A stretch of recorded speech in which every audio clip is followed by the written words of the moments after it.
കഴിഞ്ഞാൽ വലിയ കിണർ പോലെ പാറ തുരന്നുണ്ടാക്കിയ കിണർ പോലെയുള്ള ഒരു സ്ഥലത്ത് അവർ ഈ മുകളിൽ നിന്ന് വരുന്ന വെള്ളം സൂക്ഷിച്ചു വെക്കുകയും അവരുടെ ദിനചര്യകൾക്ക് വേണ്ടി അവർ ഉപയോഗിക്കുകയും ചെയ്തുകൊണ്ടിരുന്നു.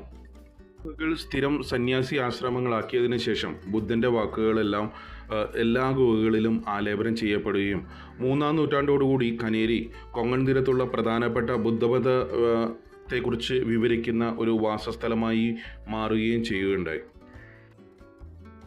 51 വ്യക്തതയുള്ള ലിഖിതങ്ങളും 26 ശിലാലേഖനങ്ങളും കനേരിയിൽ നമുക്ക് കാണാൻ കഴിയും. ഇതിൽ ബ്രഹ്മി, ദേവനഗരി എന്നിവയിലുള്ളവയും ഗുഹ 90 നമ്പർ ഗുഹയിലുള്ള 3 പഹലാവി ശിലാലേഖനങ്ങളും ഉൾപ്പെടുന്നു. പ്രധാനപ്പെട്ട ഒരു ലിഖിതത്തിൽ സതാവന രാജാവായിരുന്ന വിശിഷ്ടപുത്ര സത്കർണിയും രുദ്രദമൻ്റെ മകളുമായുള്ള വിവാഹത്തെക്കുറിച്ചും പരാമർശിക്കുന്നുണ്ട്. കനേരിയിൽ കാണപ്പെട്ട 400